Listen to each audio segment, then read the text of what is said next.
yeah, I'm an idiot basically.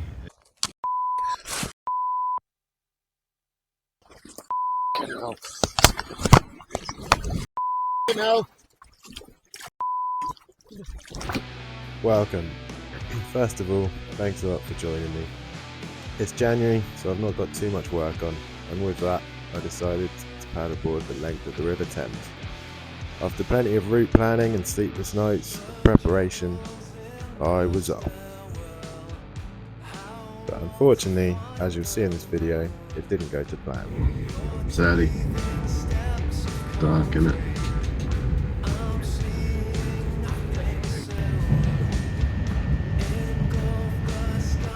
There's the Thames. Swindon railway station. What a shithole.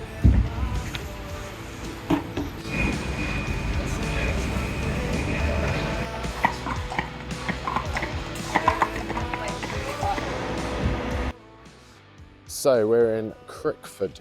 It's 2 degrees at the moment. The start of the River Thames is about 8 miles that way. Thames Head it's called. So we're going to hop on the water here. Not going to do an insane amount of paddling today. It's quite late in the day. It's 11:30. By the time I've faffed, it'll be 12:30. So basically, just need to try and find a nice place to sleep because I am cream crackered. As predicted, after an hour's faff, let's rock and do this. We're off. Straight from launch to all these crazy fallen trees. Whoa. Oh shit. Oh, my arse absolutely kicked in that very first launch.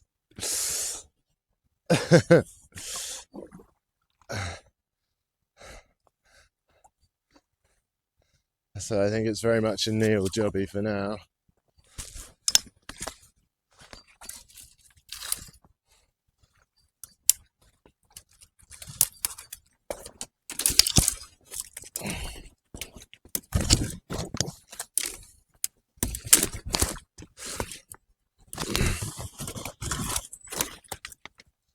Just getting my ass kicked.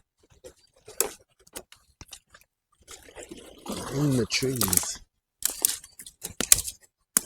Do the fucking saw.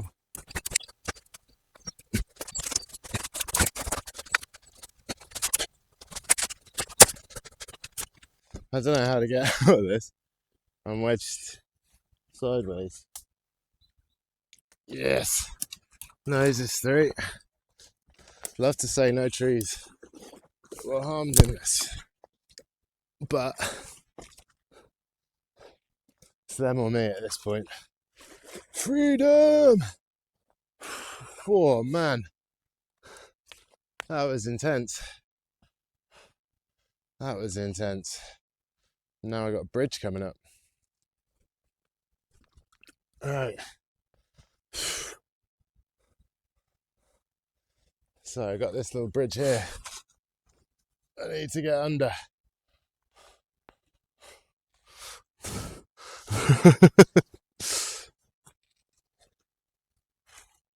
Yeah, the water is high, isn't it?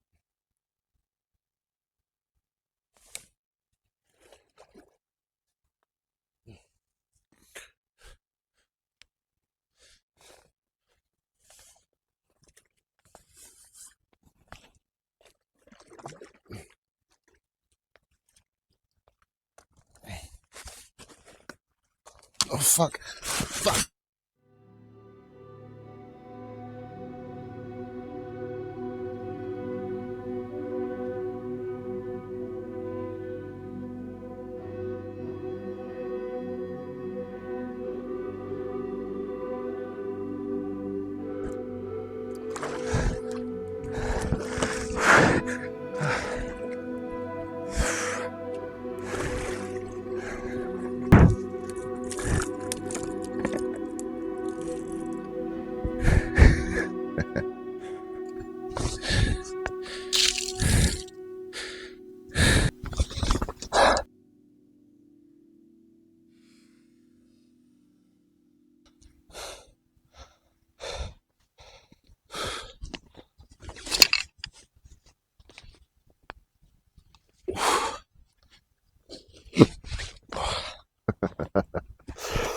Oh, fell in the river. Bit of cold shock. Fucking freezing. But yeah, capsized at the first bridge. Good sign of things to come, innit? Let's crack on. Thankful it's daytime, for sure. But yeah, real fast flowing water. So many trees back there. That was unbelievable. Unretrievable. Anyway, now I think we're on to some pretty clear run by the looks of things. Yeah, see how far down we can get, eh? Thanks for joining me. Looking tasty. Looking clear. Looking uncapsizable. Okay, so I'm back to standing up. Stand up paddleboarding now. None of that sit down nonsense. Although the taller they are, the harder they fall, I guess. So there is that. Yeah, can't see a way through that. Time for a bit of walking. Tell you what, I am grateful it is sunny. I would have frozen to death otherwise. So yeah, little portage, and there's a lovely little bridge coming up. Right, starting to get some success with navigating these trees. Spending a lot of time on my knees though. Like a cheap hooker. I'm getting the hang of this a bit better now. Cold, but better.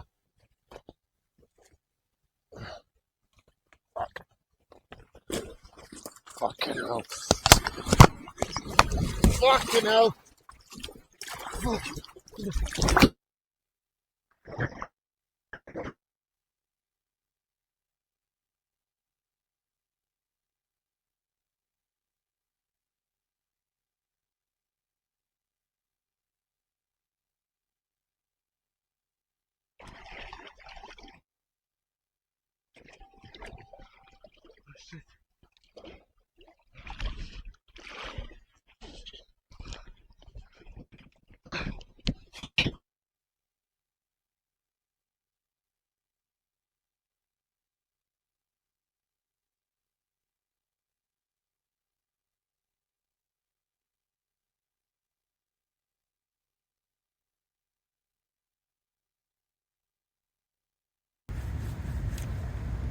Oh, hi there.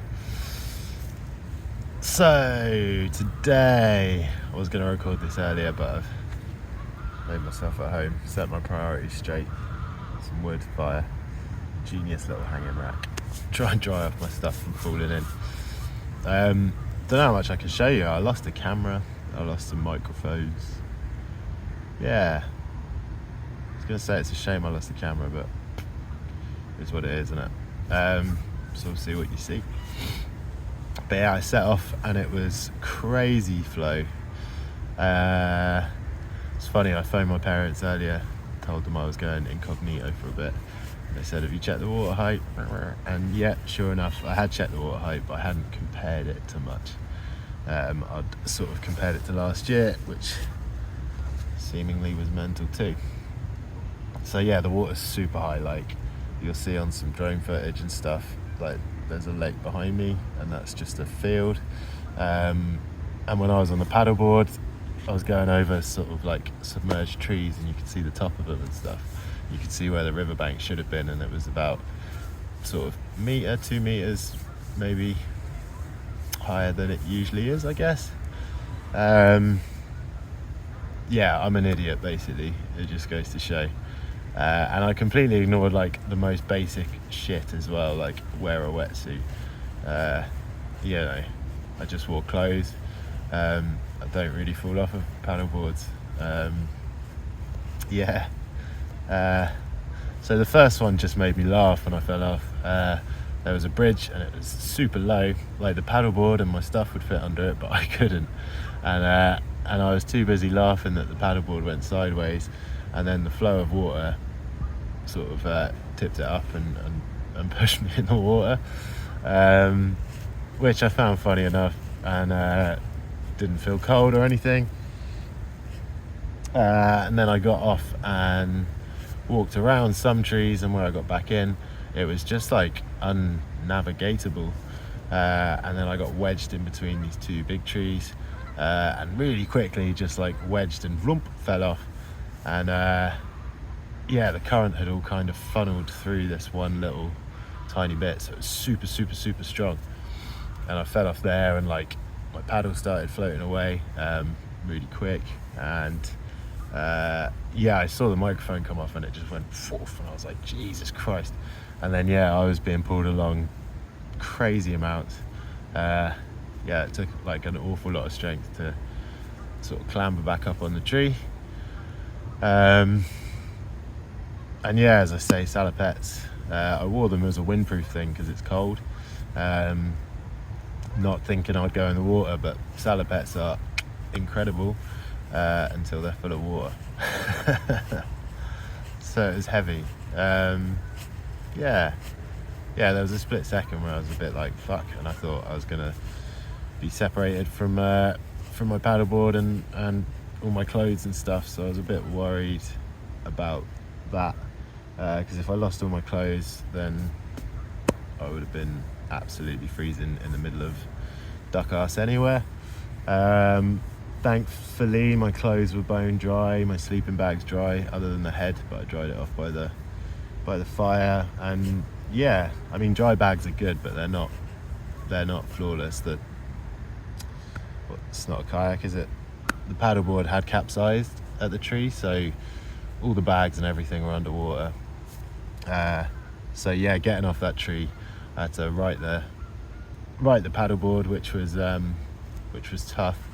I sort of dug one end in and let the water push it over for me, and then really quickly sort of counterweighted it, and the water was running over like crazy. Actually started sinking it for a second as well, which I've never seen.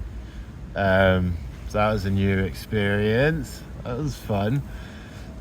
Anyway, I was really cold, not surprisingly, and got straight to the nearest bank, which is where I got out, just stripped naked, and scavenged for dry clothes as soon as possible, and got all my dry clothes on, warmed up a bit, and yeah, now we're here. Fire, tent, thank God for that. All boils down to arrogance, really, I guess. Yeah, you know, rivers aren't really my forte, and I am guilty of maybe looking down on them a little bit, because I come from the sea where it's really dangerous. So yeah, no, it was it shook me up a bit, but it was good fun, and I guess that's kind of why I do this stuff, is to be shaken up, as sadistic as that may sound. Anyway, so that's the scrabble of me getting out of my wet clothes as quick as possible, just unloading and getting onto this bank as soon as I could. That was fucking freezing, so I'm going to head up to that woods there and start a fire, warm up, dry everything up a bit. So I managed to get into some dry clothes. All my stuff's way back there. I'm just coming to scout out, make sure there's no animals in this field, and see if this woods here behind me is a place that I can call home for the night. Fingers crossed, because I'd love to start a fire. So my tent's up, as you can see, sporting a good strong erection there. So now it's fire time. Let's have a little sing-song. Something beautiful. This wave comes, sail the parasol into the sun.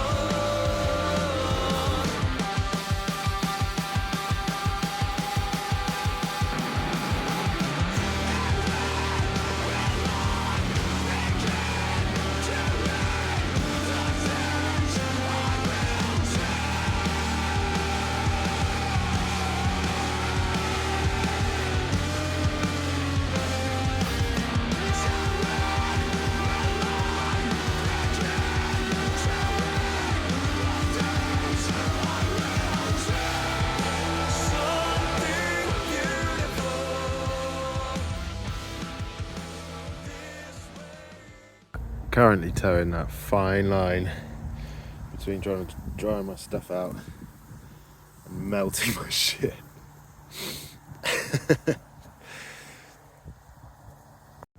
Definitely working though. You can see the steam coming off my inner soles. The steam from my inner sole. Fire's going. I'm really hungry. So let's do some dinner, which means it's time for drumroll, please. So to start off with, we're just going to boil a kettle. Gracefully and respectfully place your pasta in the pan. Take boiled water and pour it on top pasta. Be sure to stir regularly. How do I fuck this up every time? Jesus. Ensure you add only the finest ingredients. Be sure to always cook next to poo. Be sure to let your friends taste it. What do you think of this? What do you think? Oh mate, that's revolting. Bit rude. Ooh. Tasty. It's cozy. It's warm. It's 10 o'clock and I'm gonna sleep. It's cold outside, but just as you wonder why the hell do people do this, you look up to the sky and you see this.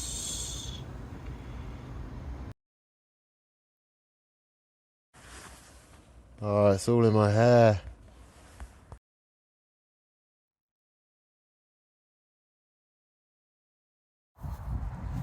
So it's 10 o'clock in the morning. I got a full 12-hour sleep. A little bit interrupted. Had to get out for a pee. That was cold. Yeah, not particularly cold, but you sort of wake up and move around a little bit here and there, find a new cozy position. But yeah, I think we hit 0 degrees through the night. A little bit unsure what to do with myself, really.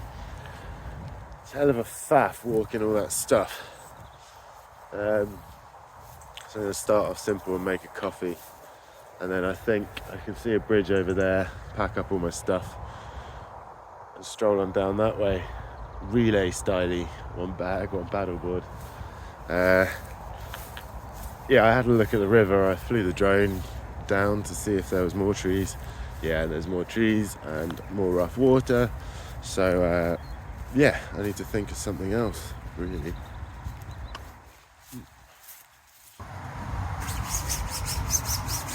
So, the original plan was to do the beginning of the Thames to at least Oxford by Wednesday.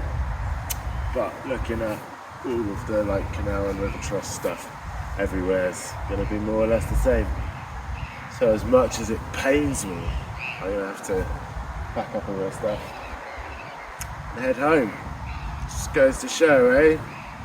You win some and you lose some.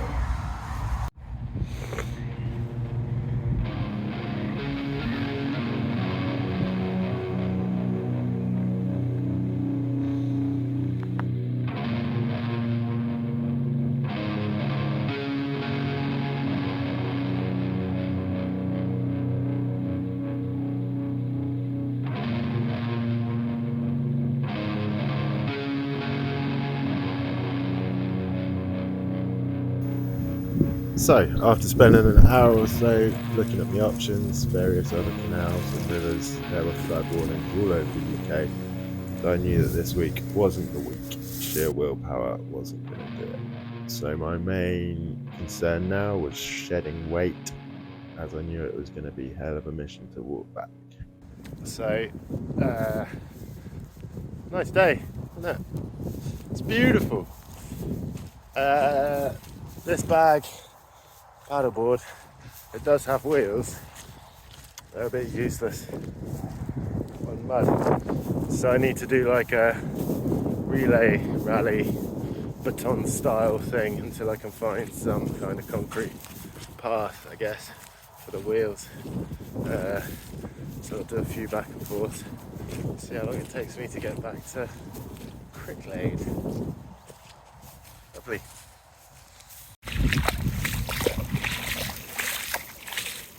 Relay, baby!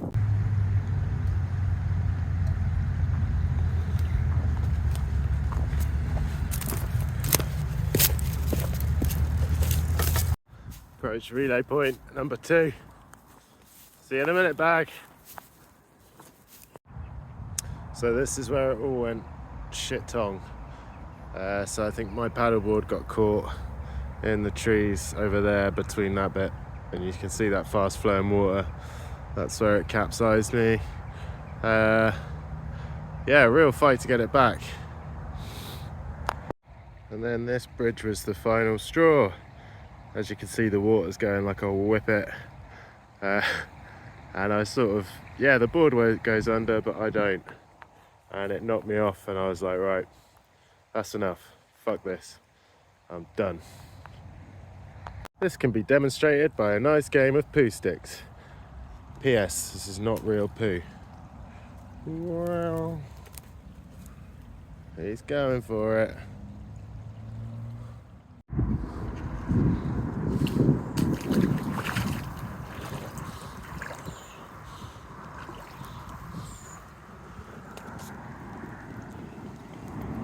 This is a shit pathway. Rubbish. Terrible job, Canal and River Trust. See you shortly, paddleboard. Whoever thought the walk back would be such an adventure? Hey? Who would have thought?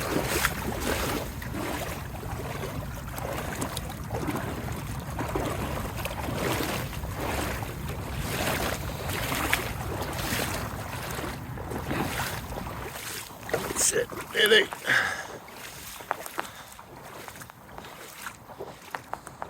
Good news.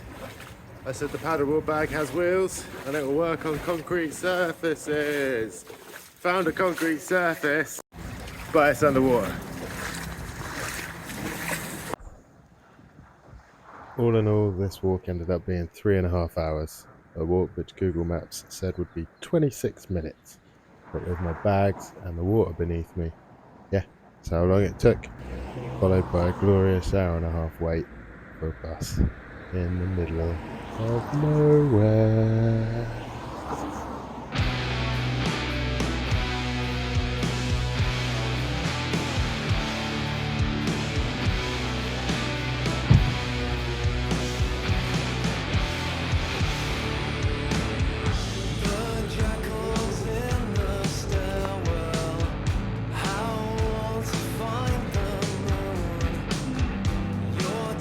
Home sweet home, gravy. So happy to see the doggy. As the water levels drop in spring, I fully intend to set out and finish my original plan. Do 5 days, make it at least down to Oxford, if not to London itself. So, subscribe. Subscribe.